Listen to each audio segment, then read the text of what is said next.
Egyptian Mythology. Gods and Goddesses of Ancient Egypt. Written by Harper Van Stalen. Read for you by Chloe Jacobson. Chapter 1. Ancient Egyptian Gods and Goddesses. For all age-old people, the world was filled with mystery. Much of what they experienced in the world around them was unknowable and frightening. The old Egyptian gods and goddesses represented aspects of the Egyptians' natural and supernatural environments, and helped them understand its many elements. Devils. Demons were more effective than human beings, but not as powerful as gods. They were typically never ceasing, could be in more than one place at a time, and could affect the world and also people in supernatural ways. Yet, there were certain limitations to their powers, and they were neither all-powerful nor all-understanding. Among devils, the most crucial figure was Amut, the devourer of the dead.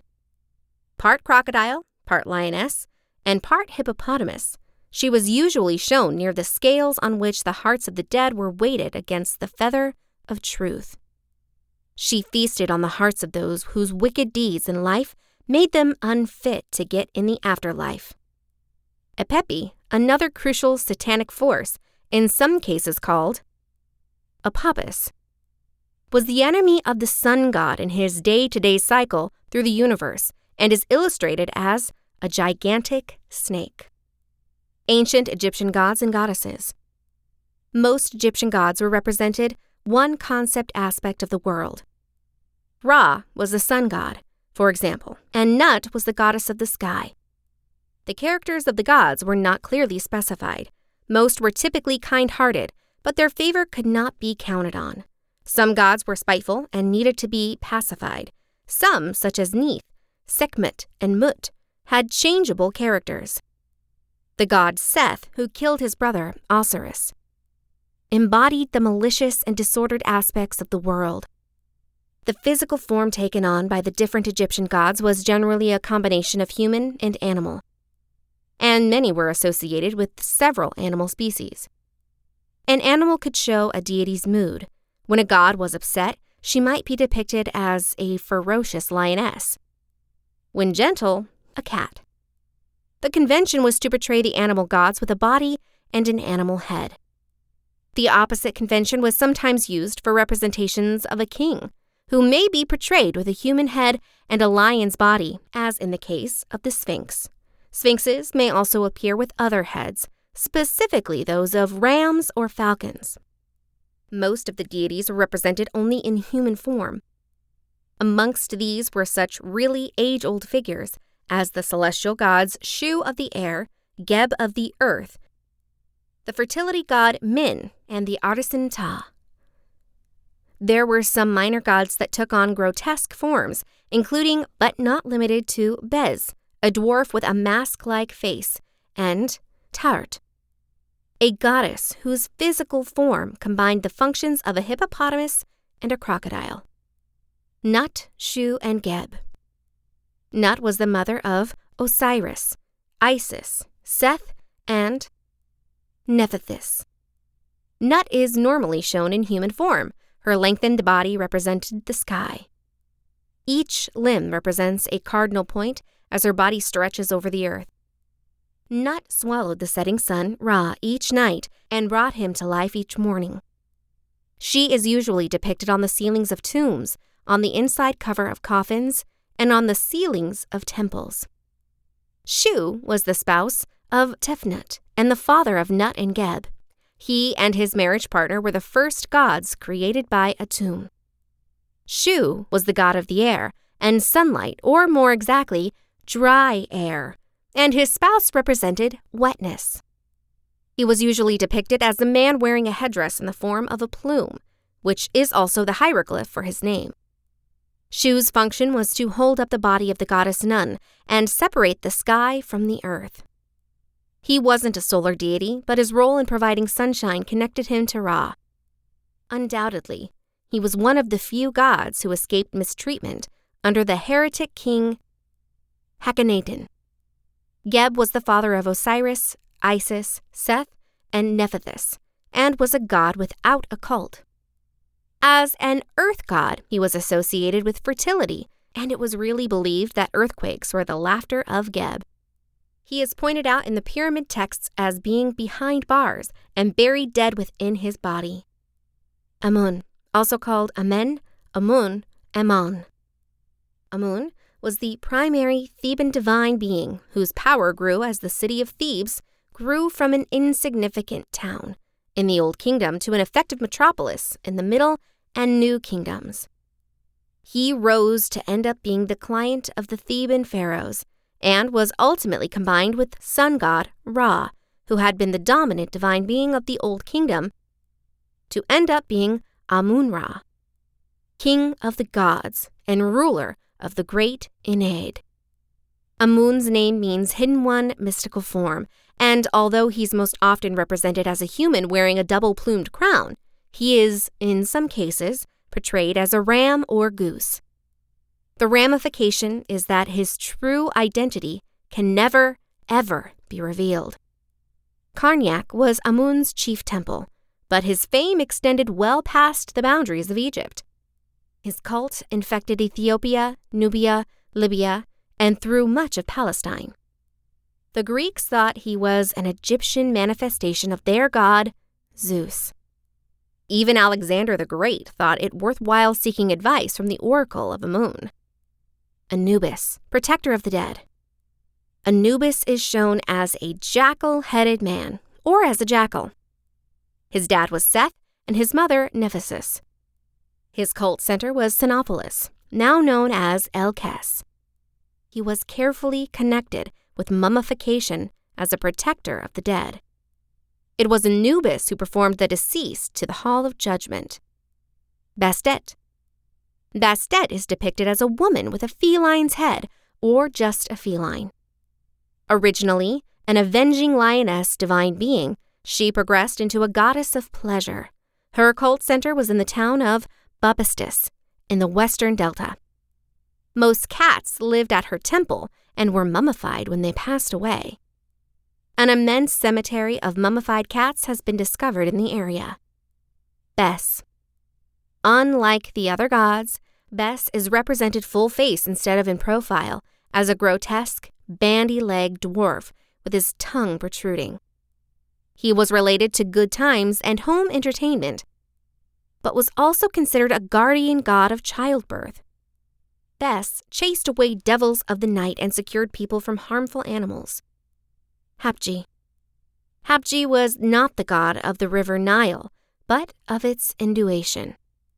He is represented as a pot-bellied man with boobs and a headdress made of water plants. He was thought to live in the caves of the very first cataract, and his cult center was at Aswan. Hathor. Hathor was the daughter of Ra and the client goddess of women, love, beauty, pleasure, and music. She is portrayed in three forms: as a cow, as a woman with ears of the cow, and as a woman wearing the headdress of a cow's horns. In this last manifesting, she holds the solar disk between her horns. She was the accompaniment of Horus, and her name actually means House of Horus. She had many temples, the most popular of which is at Dendara. There was a dark side to Hathor. It was actually believed that Ra sent her to penalize the human race for its wickedness. But Hathor wreaked such bloody havoc on Earth that Ra was horrified and determined to bring her back. He tricked her by preparing vast amounts of beer blended with mandrake and the blood of the slain. Killing humanity was thirsty work, and when Hathor drank the beer, she ended up being so drunk that she could not continue her slaughter. Each year, the goddess Hathor visited her partner, the god Horus, at Edfu Temple to celebrate the feast of the divine union. Horus. Horus was the son of Osiris and Isis, and the enemy of the wicked god Seth. He is depicted as a hawk or as a guy with a head of a hawk. In some cases, he is revealed as a youth with a sidelock seated on his mother's lap. He was the god of the sky and the divine protector of kings. Horus was worshipped throughout Egypt and was particularly associated with Edfu, the site of the ancient city of Messene, where his temple can still be seen. There are many stories of his wars against his uncle Seth, who killed his father and usurped the throne. Eventually, Horus defeated Seth and became the king of Egypt. Isis. A very important figure in the Old World, Isis was the spouse of Osiris and the mother of Horus. She was associated with funeral rites and said to have made the first mummy from the dismembered parts of Osiris. As the enchantress who resurrected Osiris and gave birth to Horus, she was also the provider of life, a healer, and protector of kings. Isis is represented with a throne on her head and, at times, revealed breastfeeding to the baby Horus. In this manifestation, she was known as Mother of God. To the Egyptians, she represented the ideal spouse and mother, loving, dedicated, and caring. Her most famous temple is at Philae, though her cult spread throughout the Mediterranean world and, during the Roman period, extended as far as northern Europe. There was even a temple dedicated to her in London. Khefer, also called Khepri, Khefra, Khefera, and Khepri, was a creator god illustrated as a scarab beetle or as a man with a scarab for a head. The Egyptians observed young scarab beetles emerging spontaneously from balls of dung and associated them with the process of creation. Khefer was one of the first gods, self-created, and his name means he who has come into being. Adam took his form as he rose out of the chaotic waters of the Nun in the development myth. It was thought that Khefer rolled the sun across the sky in the exact same way a dung beetle rolls balls of dung across the ground. Khnum. Khnum was illustrated as a ram-headed man. He was a god of the cataracts, a potter, and a creator god who guarded the source of the Nile. His sanctuary was on Elephantine Island, but his best-preserved temple is at Esna. The famine stele, which is a carved stone tablet, contains interest, kunim, throughout a starvation brought on by a low inundation of the Nile. Khonsu, also referred to as Khons, Khensu, Khuns. Khonsu was the child of Amun and Mut, with whom he formed the Theban triad. He was a moon god portrayed as a guy with a falcon head wearing a crescent moon headdress surmounted by the full lunar disk. Like Thoth, who was also a lunar divine being, he is at times represented by a baboon. Khonsu was really believed to have the ability to drive out fiends. Ramses II sent a statue of Khonsu to a friendly Syrian king in order to treat his daughter of a disease. His temple was within the precincts of Karnak. Ma'at. Ma'at was the goddess of truth and justice. Embodying the essential harmony of the vast universe, she was illustrated as a seated woman wearing an ostrich feather, or in some cases, just as the feather itself. Her power controlled the seasons and the movement of the stars. Ma'at was the client of justice and the symbol of ancient Egyptian principles. So, the vizier, who supervised the law courts, went by the title Priest of Ma'at. Ma'at was the supreme judge in the afterlife, and the heart of the recently deceased was weighed against her plume in the Hall of Two Truths. And Mut, devourer of the dead, ate those that failed her test. Montu. Montu was a warrior god who rose to end up being the state god during the 11th dynasty. He was related to King Montuahep. Montu is gratified, who reunited Upper and Lower Egypt after the turmoil of the First Intermediate Period. During the 12th dynasty, Montu was displaced by the rise of Amun, but handled the true characteristics of a war god when warrior kings like Thutmose III and Ramses II recognized themselves with him. Mut. Mut formed part of the Theban triad. She was just one of the daughters of Ra, the wife of Amun, and mother of Khonsu. She was the vulture goddess and is usually portrayed as a woman with long, brightly colored dress and a vulture headdress surmounted by the double crown. In her more aggressive aspect, she is revealed as a lion-headed goddess. Like Isis and Hathor, Mut played the role of divine mother to the king. Her amulets, which depict her as a seated woman nursing a kid, are sometimes confused with those of Isis. Nephthys, daughter of Geb and Nut, sister of Isis, partner of Seth, and mother of Anubis. Nephthys is illustrated as a woman with the hieroglyphs for a palace and Neb, a basket on her head. She is therefore known as Woman of the Mansions or Palace. Nephthys was revolted by Seth's murder of Osiris and helped her sister Isis against her husband Seth. Together with Isis, she was a protector of the dead, and they're typically revealed together on coffin cases with winged arms. She seems to have had no temple or cult center of her own. Osiris. Osiris was initially a greenery god related to the development of crops.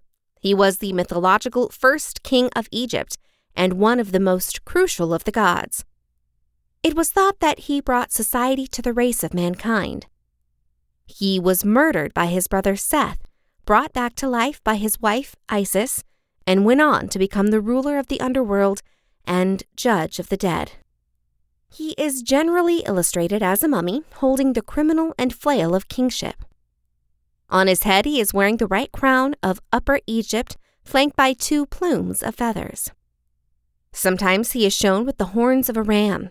His skin is illustrated as blue, the color of the dead, black, the color of the fertile earth, or green, representing resurrection.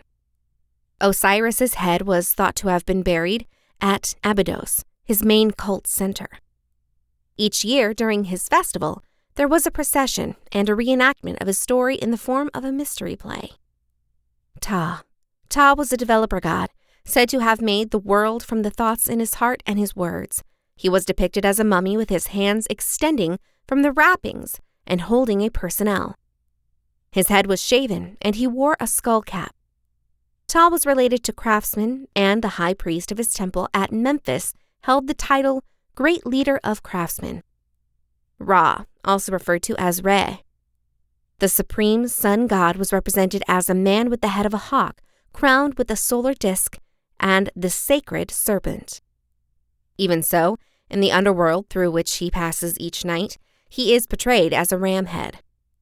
Every day, Ra took a trip across the sky in the form of the sun, riding in his solar boat, and each night he journeyed through the underworld, where he beat the allies of turmoil. He was born again each morning in the form of daybreak. His influence on the other gods was so strong that he subsumed tons of their identities. Therefore, Amun ended up being Amun-Ra, Montu ended up being Montu-Ra, and Horus became Ra-Horakethi. Pharaoh, Akhenaten's god, the Aten, was another form of Ra, the solar disk. The Egyptian kings said to come down from Ra and called themselves the child of Ra. His cult was very effective throughout the period of the Old Kingdom, when sun foreheads were built in his honor. His cult center was at Heliopolis, which nowadays is covered by the northern suburban areas of Cairo, Sobek. Sobek was a crocodile god, illustrated as a crocodile on an altar, or as a guy with a crocodile head wearing a headdress in the form of the sun disk with upright plumes and horns. Sobek's primary cult centers were at Medet el Fayim and the temple of Kom Ombo, which he shared with Horus and which still exists today. There was a pool at Kom Ombo containing holy crocodiles, and it is still possible to see original mummified crocodiles at the temple.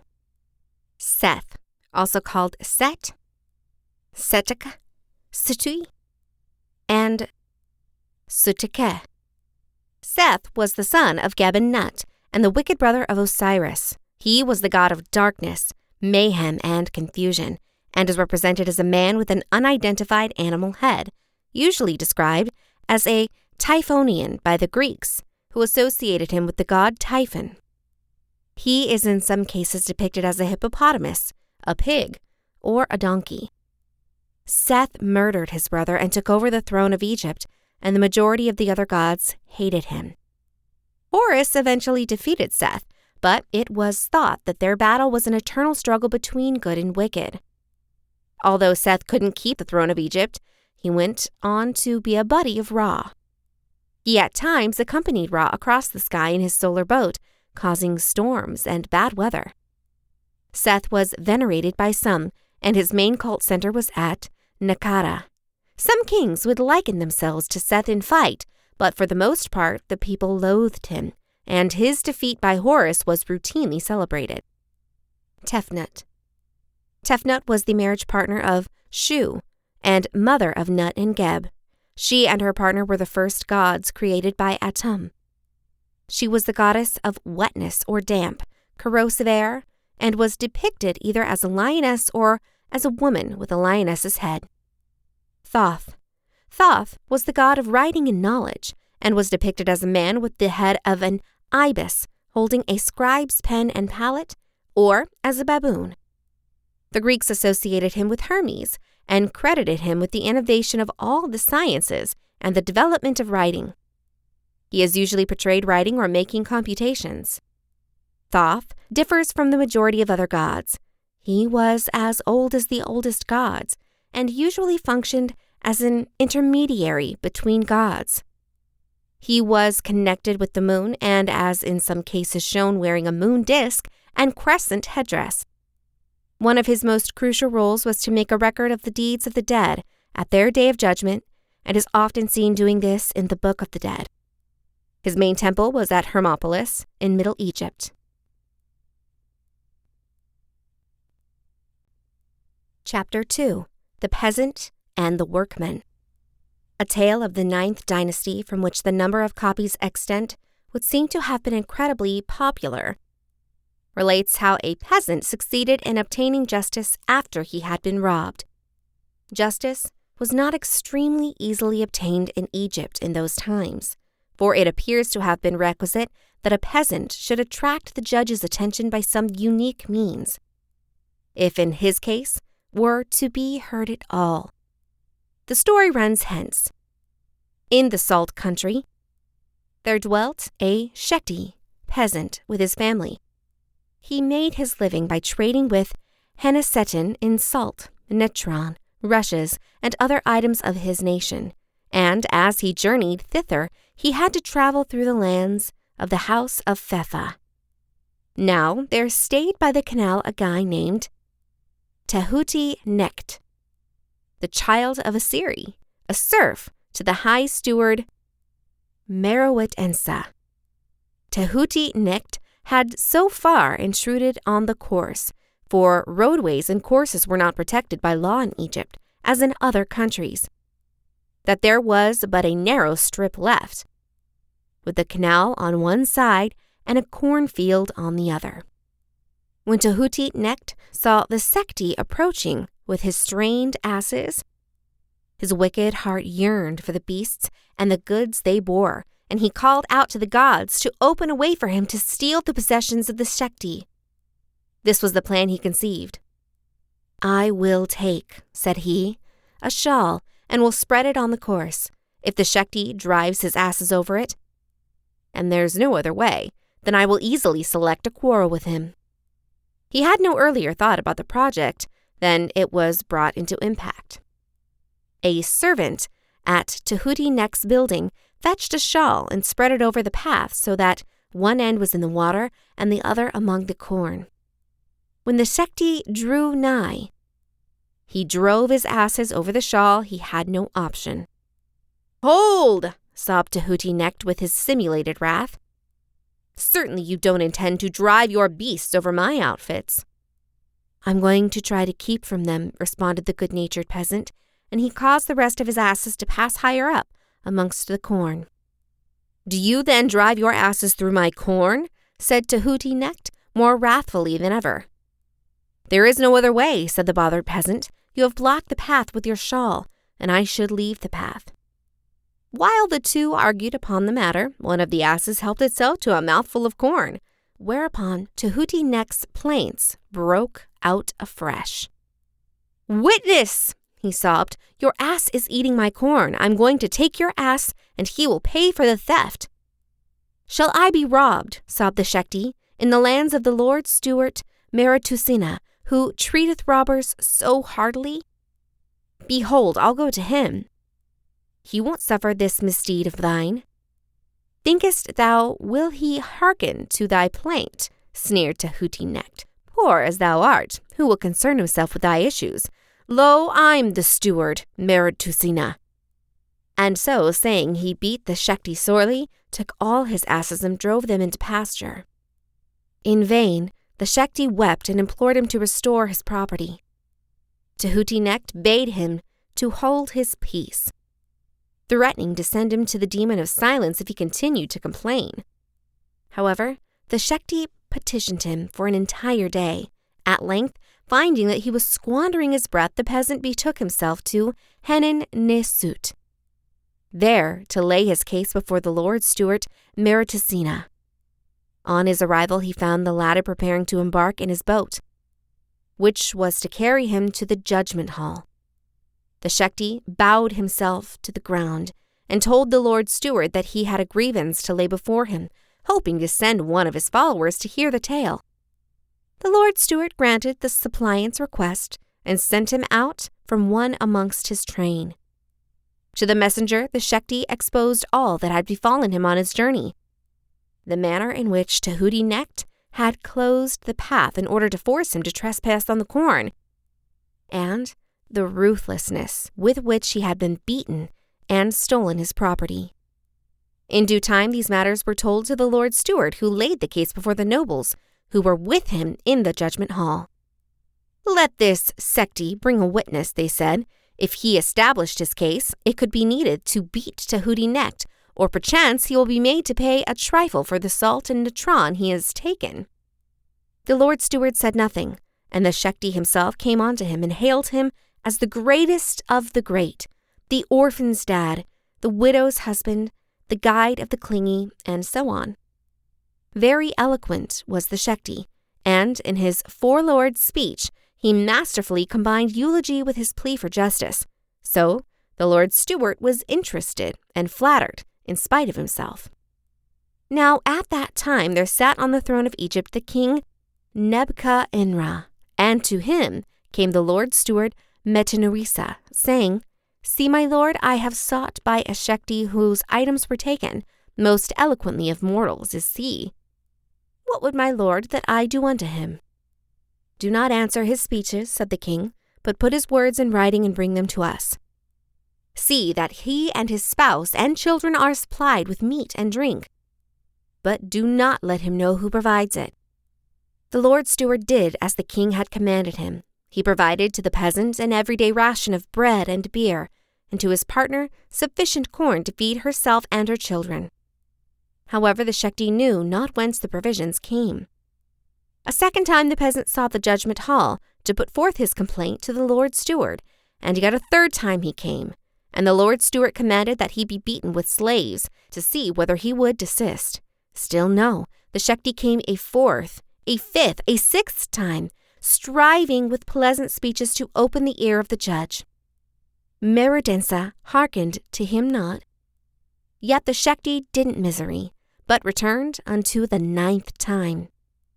And at the 9th time the Lord Steward sent 2 of his followers to the Shekti, and the peasant shivered extremely, for he feared that he was about to be beaten once again just because of his importunity. The message, though, was an assuring one. The Lord Steward declared that he had been considerably thrilled by the peasant's eloquence and would see that he got fulfillment. He then triggered the Shekti's petitions to be written on a clean papyri and sent to the king, according as the king had commanded. Nebuchadnezzar was so much delighted with the speeches, but the giving of judgment he left totally in the hands of the Lord's steward.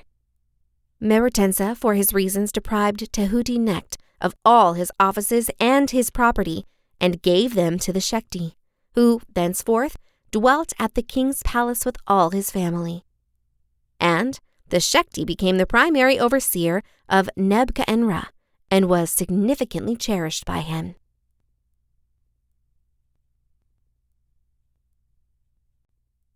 Chapter 3. Isis and the 7 Scorpions. Whenever Isis left Horus at night while they were hiding in the papyrus swamps near Buto, she was joined by 7 scorpions. 3 of the scorpions preceded her, Petet, Tejet, and Matet, and made certain that the path ahead was safe. At her side were the scorpions Mesketet and Meseteef. Bringing up the back were Tephin and Bethin. Every night, Isis cautioned her companions to be very careful regarding avoiding alerting Seth as to where she was. She would remind them not to speak with anybody they met along the way. One night, Isis was taking a trip to the town of the 2 sisters in the Nile Delta. A wealthy noblewoman saw the weird party show up and rapidly shut the door to her home.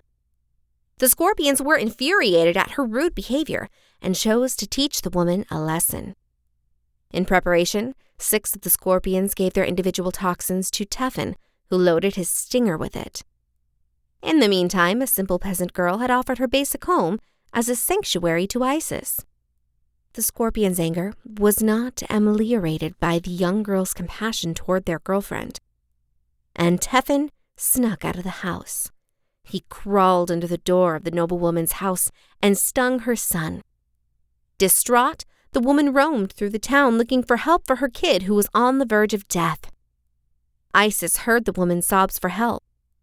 Even though the woman was unkind to her, Isis could not bear the thought of death of an innocent child and entrusted the woman to help her son.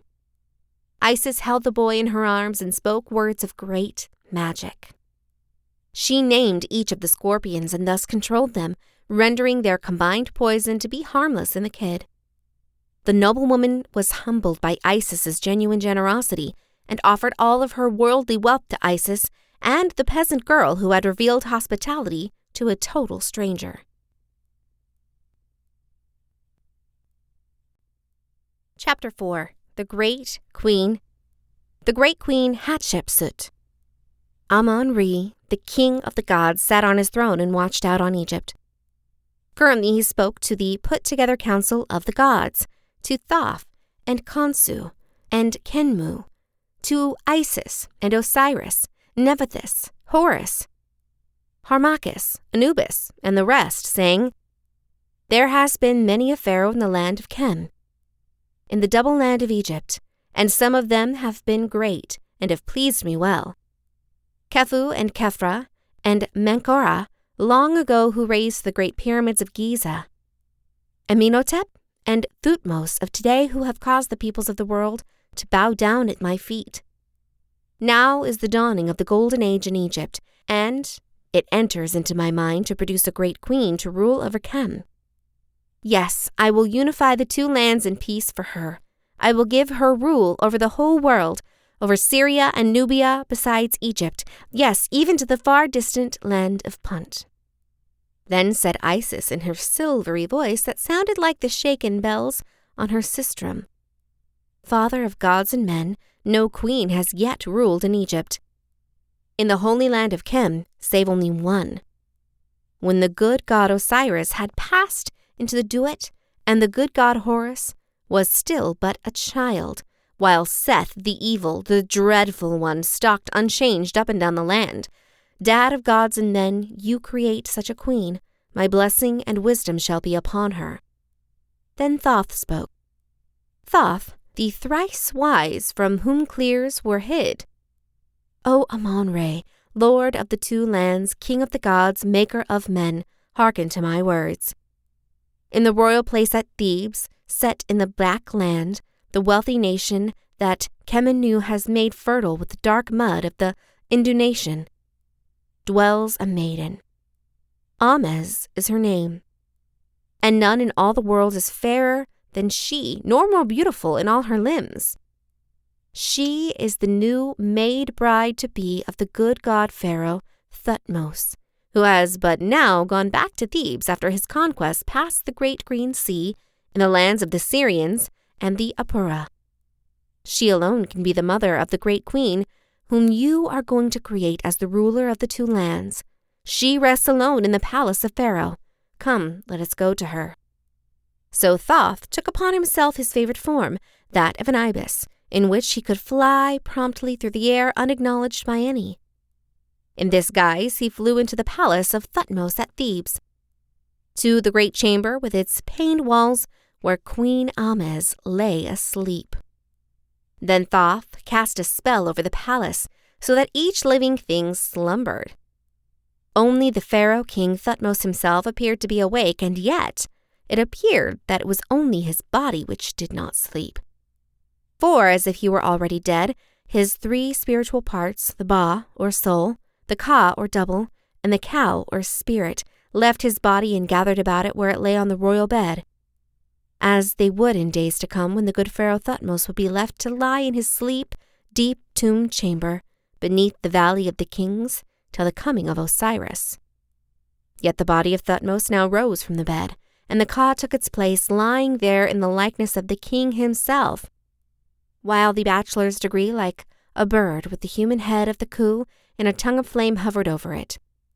Now for a space the body of Thutmose was the dwelling place of the Amun-Re, the greatest of the gods, the maker and the father of the gods and guys, and of all on the earth.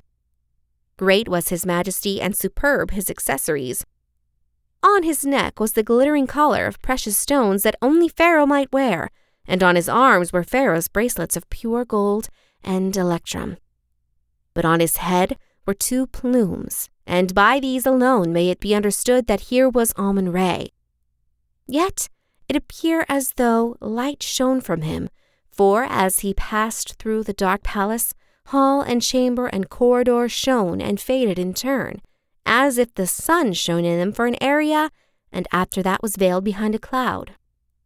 And as he passed and faded there lingered behind the fragrance, since the richest fragrances that originate from the land of Punt. He came to the sleeping palace of Queen Ahmes, and the double doors of ebony bound with silver opened before him and closed when he had passed. He found the queen lying like a gem on the golden sofa that was shaped like a lion. He seated himself on the couch, and he held her nostrils, Amun-Re's divine sign of life, and the breath of life entered her as she breathed, and the sofa rose and drifted in the air. After that, waking or asleep, it appeared to Queen Ahmes that she was bathed in light, so that she could see absolutely nothing above or right below or round about her but the golden mist, save only the form of her husband, the Pharaoh Thutmose, who spoke in a voice that appeared to echo away in the distance, saying, "Rejoice, most lucky of women, for you will bear a child who be the kid of Amun-Re, who will rule over the two lands of Egypt and be sovereign of the whole world." Then Queen Ahmes sank into deep and dreamless sleep, while the form of Thutmose sped up back to where the bachelor's degree and the ku hovered above the bed on which lay his ka. A minute later, Thutmose lay there sleeping as if nothing had happened, while the bachelor's degree and the ka and the ku had faded from the sight. But Amun-Re, dad of gods and men, summoned him to Kemenu, the fashioner, and said, "Mold clay on your wheel, potter who forms the bodies of humanity, and make my daughter Hatshepsut, who will be born to Ahmes and Thutmose in the royal palace of Thebes." And when the time came, Hatshepsut was born amidst the rejoicing of all of Egypt, and lay in her cradle beside the royal bed in a great room lit only by the moonlight. Then once again, in the silence of deep sleep fell upon all of the palace of Thebes. And currently, the double doors opened of themselves, and Amun-Re entered in his own similarity, attended by Hathor, the goddess of love, and her 7 daughters, the Hathors, who weave the web of life for all who are born on this earth. Then Amun-Re blessed the baby Hatshepsut, taking her up in his arms and giving her the kiss of power, so she may undoubtedly end up being a great queen. as his daughter should. And the Hathors wove the golden web of her life as Amun-Re directed, and they wove it appeared to pass before the eyes of Queen Amez, so she saw her daughter's life set out before her. She saw Hatshepsut was a gorgeous girl kneeling in the temple of Karnak, or eastern Thebes, while Amun-Re and Horus put the waters of filtration upon her head, while the other gods and goddesses gathered in the shadows between the great columns to bless her. Then she saw that Hatshepsut, beside her human dad Pharaoh Thutmose, journeying all through the land of Egypt, from Tanis on the delta to Elephantine in the south, hailed by all as the great queen-to-be. She saw Hatshepsut being crowned as Pharaoh of Egypt, the only woman ever to wear the double crown, save for Cleopatra, the Greek, who was to produce Egypt's fall 1,500 years later. Then she saw her seated in state, while the kings of the earth bowed down before her, bringing her gifts from the ends of the earth. And she saw Hatshepsut's great exploration to the distant Punt, the ships cruising out of the Red Sea, and far on the waters of the ocean past to reach it on the coast of Central Africa. She saw the beehive huts of the black dwellers in Punt, built on stacks in the water and overshadowed by palms and incense trees, with ladders leading up to the entryways. And then she saw the exploration going back to Egypt and bringing all of the treasures from Punt to the Pharaoh Hatshepsut, and of how she devoted them to her dad Amun-Re, Horus weighing the gold in his scales, and Thoth jotting down the measures of the incense, and the good god Hatshepsut put herself offering the best of all she had before the ritualistic boat of Amun-Re that was brought by the priests of Thebes. Last of all, she saw the masons and the carvers and the artists making the great morgue temple of Hatshepsut, eliminating and painting on its walls of all the pictures that she had seen in the web of fate the Hathors were weaving before her on this night of the Hatshepsut's birth. All things were fulfilled even as Queen Amez had seen. And Egypt reached its biggest magnificence under Hatshepsut and under her nephew Thutmose III, who succeeded her.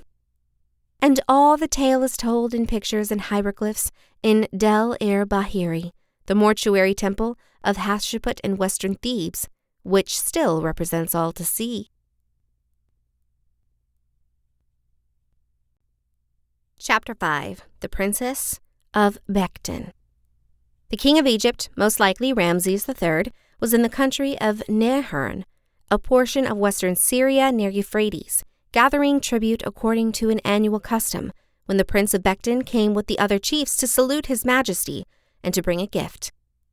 The other chiefs brought gold, and lapis lazuli, and turquoise, and valuable woods, but the prince of Bektan thought with his offerings in his oldest daughter, who was exceptionally stunning. The king accepted the maiden and took her to Egypt, where he made her the chief royal partner and gave her the name Ra-Neferu, i.e., the appeals of Ra, the sun god. A little time after, in the 15th year of the reign of the king of Egypt, the prince of Bektan appeared in Thebes on the 22nd day of the 2nd month of summer. And when he had been led into the presence, he laid his offering at the feet of the king and did tribute to him. As fast as he had the chance, he explained the item of his to see Egypt, and said that he had come on behalf of the young sister of Queen Ra-Neferu, who was grievously ill, and he begged the king to send out a physician to see his daughter, Bent-Reshet, or Bent-Enth-Reshet. Thereupon the king summoned into his presence all he learned of his court, and he called upon them to pick from among their number a proficient doctor, that he may go to Bektan and recover the queen's young sister. The royal scribe, Tehudi-Embeb, was advised for this purpose, and the king at the same time set him off with the envoy from Bektan to that country. In due course he showed up there and found that the princess of Bektan was under the influence of some evil spirit, which was helpless either to exercise or to contend with any way efficiently. When the king of Bektan saw that his daughter was in no way benefited by the Egyptian scribe, he dispatched his envoy a second time to Egypt with a petition that the king would send out a god to heal his daughter, and the envoy showed up in Thebes at the time when the king was celebrated the celebration of Aman. As quickly as the king had heard of what was wanted, he went into the temple of Khonsu, Nefer-hetep, and said to the god, "O my fair lord, I have come once again into thy presence to entreat thee on behalf of the daughter of the prince of Becton." And he entreated him to enable the god Khonsu to go to Becton, and said, "Grant that thy magical or saving power might go with him, and let me send his magnificent majesty into Becton to provide the daughter of the prince of that land from the power of the devil." The king of Egypt dispatched Khonsu to Becton, where the god showed up after a journey of 17 months. As quickly as he'd been welcomed to the nation by the prince of Becton and his generals and nobles, the god went to the palace where the princess was, and he realized that the Bent Reshet was possessed of a fiend. But as fast as he made use of his magical power, the devil left her, and she was recovered straight away. Then that satanic force spoke with Khonsu and acknowledged his power, and having tendered to him his unqualified submission, he offered to go back to his own place, but he begged Khonsu to ask the prince of Becton to make a feast at which they could both be present, and he did so, and the god and the devil and the prince spent a very happy day together. When the feast was concluded, the demon went back into his own land, which he loved, according to his promise. Then, as fast as the prince acknowledged the power of Khonsu, he planned to keep him in Becton, and the god actually tarried there for 3 years, 4 months, and 5 days. But at length he departed from his shrine and returned to Egypt in the form of a hawk of gold. When the king saw what had happened, he spoke to the priest and announced to him his determination to send back to Egypt the chariot of Khonsu. And when he had loaded him with gifts and offerings to every kind, the Egyptians set out from Becton and made the journey back to Thebes in security. On his return, Khonsu took all of the gifts which had been given to him by the prince of Becton and brought them to the temple of Khonsu Nefer-hetep, where he laid them at the feet of the god. Such is the story which the priests of Khonsu under the new empire were wont to relate concerning their god, who could perform the mighty deeds and wonders and vanquish the satanic forces of darkness. This has been Egyptian Mythology, Gods and Goddesses of Ancient Egypt, written by Harper Van Stalen. Read for you by Chloe Jacobson. Copyright 2020 by Harper Van Stalen. Production copyright by Harper Van Stalen.